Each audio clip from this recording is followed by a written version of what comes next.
Hi hello నమస్తే welcome to our channel Sunitha curry Sandeep creators. భావనా శక్తి ఈ యొక్క పుస్తక రచయిత బి అరవింద్ రెడ్డి గారు. స్వాధ్యాయంలో భాగంగా ఈ యొక్క పుస్తక పఠనంలో ఉన్నది ఉన్నట్లుగా చక్కగా ప్రతి రోజు తెలుసుకుంటున్నాము. మరి ఈరోజు బ్లిస్ ఆనందం గురించి తెలుసుకుందాం. ముందుగా పితామహ బ్రహ్మర్షి పత్రిజీ గురువు గారికి శతకోటి ప్రణామములు తెలియచేసుకుంటూ చక్కగా సులువైన పద్ధతిలో ధ్యానాన్ని తెలియచేశారు. శ్వాసే మీ గురువు, శ్వాస మీద ధ్యాస పెట్టాలి. శరీరాన్ని ఎటువంటి ఇబ్బంది లేకుండా చక్కగా కళ్ళు మూసుకొని చేతులు రెండు కలుపుకొని శ్వాసను గమనిస్తూ ఉండడమే ధ్యానం. మరి ఆనందం గురించి తెలుసుకుందాం. అన్ని భావాల లక్ష్యం ఈ భావమే. సకల జీవరాశుల్లోని చైతన్యం యొక్క లక్ష్యము ఆనందం. సకల చరాచర జగత్తు సర్వకాల సర్వావస్థలలో యావత్ సృష్టిలో ఉనికిలో కొనసాగేది ఆనందం కోసమే. చైతన్యపు ఉనికియే ఆనందం. దైవత్వపు స్వరూపమే ఆనందం. దైవాంశ సంభూతలమైన మన యొక్క నిజస్వరూపము ఆనందమే. అందుకే దైవత్వాన్ని సచ్చిదానంద స్వరూప అంటారు. మనల్ని సచ్చిదానంద స్వరూపులు అంటారు. ఈ సృష్టియే ఆనందం యొక్క వ్యక్తీకరణలు. ఏకం ఏవా ద్వితీయం ఏకో దేవః సర్వభూతాంతరాత్మ ఏకో భాషః భూతకారుణ్యరూప ఏకం లక్ష్యం సామరస్యం సమేష ఏకం సత్యం చిత్తమానందపూర్ణం. ఇది ఈ శ్లోకం బాబా సినిమా నుంచి తీసుకున్నారండి పుస్తక రచయిత. ఏకం సత్యం చిత్తమానందపూర్ణం. చిత్తము నిత్యము ఆనందంతో నిండి ఉండటమే ఏకైక సత్యము. మరి ఆనందం అంటే ఏమిటి? ఇక్కడ మనం సుఖం అంటే ఏమిటి, సంతోషం అంటే ఏమిటి అని కూడా తెలుసుకుంటే ఆనందం అంటే ఏమిటని మనకు చక్కగా అవగతమవుతుంది. సుఖము శారీరకపరమైనది. శరీరంతో తిన్నప్పుడు, త్రాగినప్పుడు, సంభోగించినప్పుడు మనం శారీరకపరమైన సుఖాన్ని అనుభవిస్తాం. శరీరంతో అనుభవించేవన్నీ సుఖాలు. సుఖాలు తాత్కాలికమైనవి. మరి ఈ సుఖాల కోసం తాపత్రయపడ్డప్పుడు అవి ఎదురవ్వకపోతే మనకు శారీరకమైన కష్టాలు కూడా ఉంటాయి. సుఖానికి వ్యతిరేకము కష్టం. సుఖం అంటే కష్టము ఖచ్చితంగా ఉంటుంది. సుఖాల వెంట మితిమీరి ప్రయత్నిస్తే మనం కష్టాల పాలవలసి వస్తుంది. సుఖము బహిర్గతమైన విషయాల నుండి వస్తుంది కనుక దీన్ని విషయానందం అన్నారు పెద్దలు. అలాగే సంతోషము కూడా. సుఖము శారీరకమైనదైతే సంతోషము మానసికమైనది. మనసులో అనుకున్నవి సాధించినప్పుడు, ఇష్టమైనవి పొందినప్పుడు, ఆశలు తీరినప్పుడు మనం పొందేది సంతోషం. మరి ఈ సంతోషాల కొరకు తాపత్రయపడినప్పుడు మనం దుఃఖాల పాలవుతాం. సంతోషం ఉంటే ఖచ్చితంగా దుఃఖం ఉంటుంది. అంతే కదండి, రెండు పక్కపక్కనే ఉంటాయి. సంతోషము పొందాలంటే దుఃఖం కూడా దాని వెంటే ఉంటుంది. సంతోషానికి వ్యతిరేకము దుఃఖము. ఈ సంతోషాల వెంట మితిమీరి పరుగిడితే దుఃఖం వస్తుంది. ఇది కూడా బాహ్య ప్రపంచంలోని వ్యక్తుల నుండి, హోదాల నుండి, సంపాదన నుండి, ఆభరణాల నుండి, ఆస్తిపాస్తుల నుండి వస్తుంది.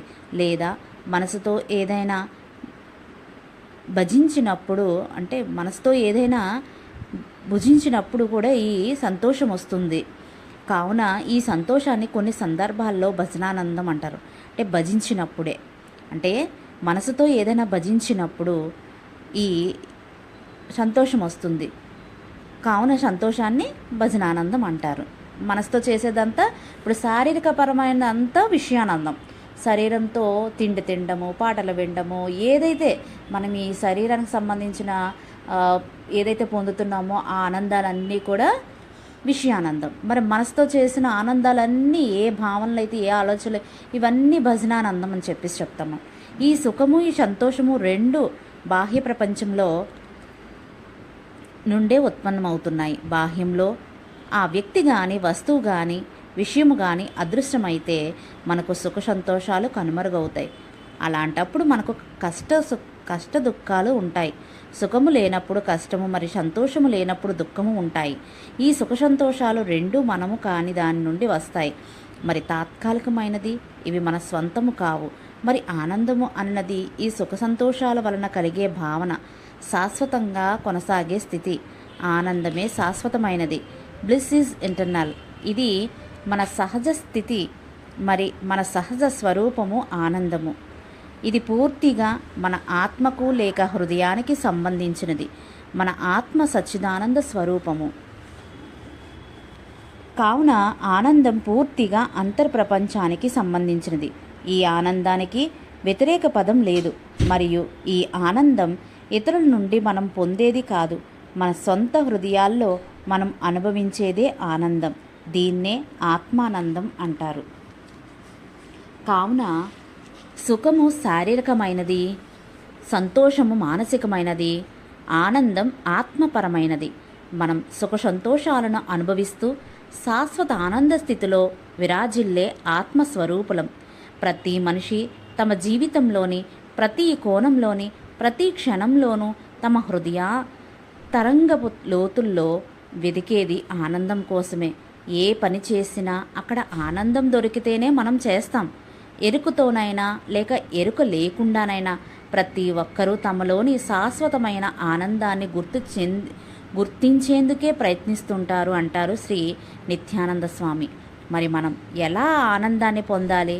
ఇంతకు అది పొందే విషయమేనా అంటే నిజానికి ఆనందం పొందేది కానే కాదు. ఎందుకంటే మనకు లేకుంటే కదా పొందేది. మన హృదయంలో ఆనందం పుష్కలంగా దాగి ఉంది. ఆనందం అనేది ఇచ్చేది కానీ తీసుకునేది కాదు. ఆనందం ఇతరులకు ఇచ్చేదే. అందుకే నీవు ఆనందంగా ఉండాలంటే ఇతరులను ఆనంద పెట్టాలి అంటుంటారు పెద్దలు. మరి మనలోని ఆ అంతులేని ఆనందాన్ని ఎందుకు మనం గుర్తించలేకపోతున్నాము? సుఖ సంతోషాల వైపు అలుపెరగక ప్రయాణిస్తూ కష్ట దుఃఖాలలో ఎందుకు కూరుకుపోతున్నాము అంటే మనం కాస్త కాలంలో చాలా వెనక్కి ప్రయాణించాల్సి ఉంటుంది. తొట్టిళ్లలో బోసి నవ్వుల్లో నవ్వే పసికందును గుర్తుకు తెచ్చుకోండి. ఆ పసికందు ఒక ఆనంద స్వరూపం. ఆ ఆనంద స్వరూపాన్ని చూస్తే ఎవరికైనా ఆనందం కలుగక మానదు. ఆ స్థితిలో ఆ పిల్లవాడు ఏ ఐఏఎస్ ఆఫీసర్ కాదు, ఇంజనీరు కాదు, డాక్టరు కాదు, లేదా లక్షాధికారి కాదు.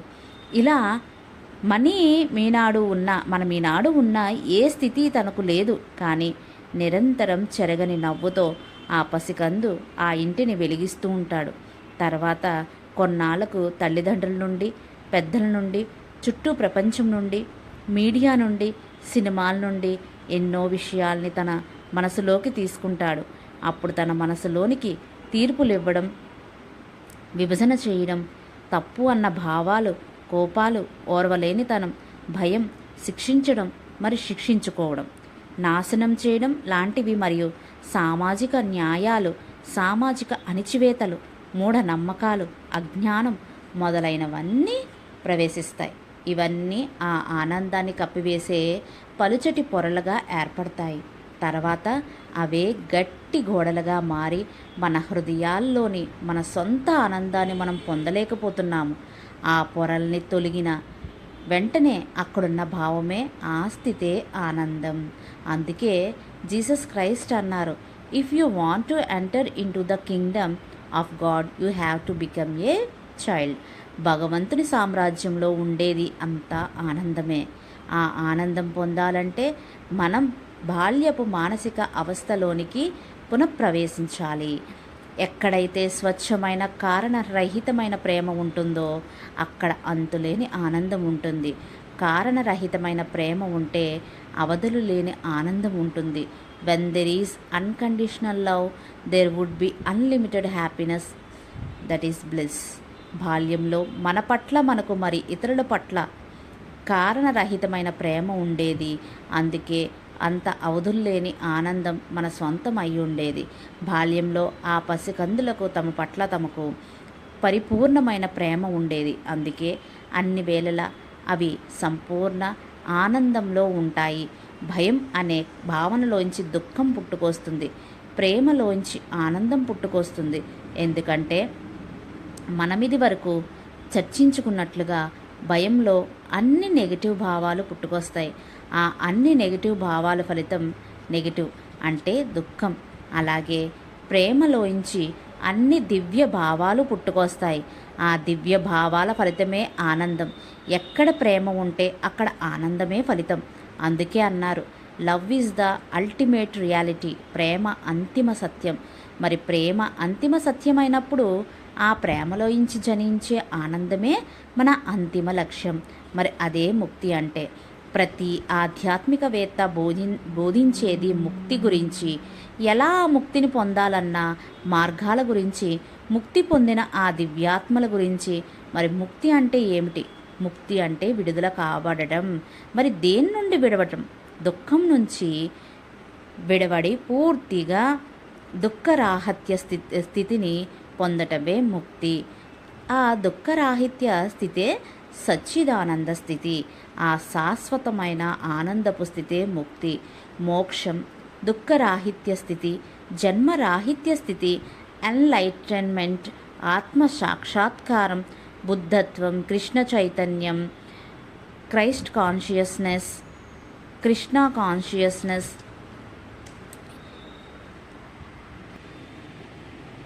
అమనస్క స్థితి, శుద్ధ చైతన్య స్థితి మొదలైన పేర్లతో వర్ణించినది ఆ ముక్తి స్థితినే. అనిత్యానంద స్థితినే, ఆ సచ్చిదానంద స్థితినే.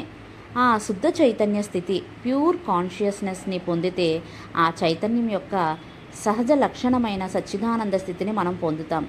ఆ చైతన్యాన్ని కలుషితం చేసినది మన మనస్సు. తెల్లని శుద్ధమైన పేజీపై వ్రాయబడిన అక్షరాలాంటిది ఆ మనసు. ఆ మనసు యొక్క రోద హృదయం చుట్టూ ఆగిపోతేనే మనం మన చైతన్యంలో ఉంటాము. అప్పుడు అంతా ఆనందమే. When inner charter stops, we listen to our own inner voice. When we listen inner voice, we are always happy. మనసు ఆగిపోయిన వెంటనే మనం యొక్క అంతర్వాణిని వింటాం. అప్పుడు అన్ని వేళలా ఆనందంగా ఉంటాము. దీన్నే బ్రహ్మర్షి సుభాష్ పత్రిజీ గారు మన మనస్సు యొక్క ప్రలోభాల్ని వినరాదు, మన అంతరాత్మ ప్రబోధాన్ని వినాలి అంటుంటారు. కానీ ఈనాడు భూమండలంలో ప్రజలందరూ ప్రేమతో ఆనందంగా కలిసిమెలిసి జీవించాల్సి ఉండగా భయంతో దుఃఖంగానే కలిసిమెలిసి జీవించాల్సి వస్తుంది. ఈనాడు భూమండలానికి నెగిటివిటీ యొక్క భారం, దీన్నే పాపభారం అన్నారు, అధికమైపోతుంది. ఆ నెగిటివిటీ అంతా భయం నుంచి దుఃఖంలోంచి ఉత్పన్నమైనదే. ఇప్పుడు ఈ భూమండలాన్ని ప్రక్షాళన చెయ్యాలంటే ప్రతి మానవ హృదయం ప్రసరించాల్సిన భావాలు ప్రేమ మరి ఆనందం. ఇవే అత్యున్నతమైన శక్తిగల భావాలు. మరి ఈ భూమిని దివిగా మార్చు దివ్య భావనలు. కాబట్టే ప్రేమ దైవం ఆనందో బ్రహ్మ, ప్రేమ దైవం ఆనందో బ్రహ్మ, ప్రేమ దైవం ఆనందో బ్రహ్మ. సో ఫ్రెండ్స్, మరి ఇప్పటి వరకు మనం భావనా శక్తిలో ఈ యొక్క పార్ట్స్ వైజ్గా 1, 2, 3 వరకు ఇలా ఆనందం గురించి ప్రతి విషయాన్ని మనం తెలుసుకున్నాము.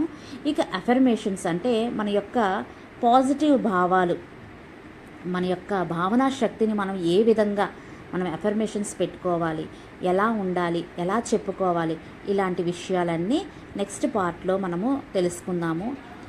So thank you so much అండి. Thank you for watching.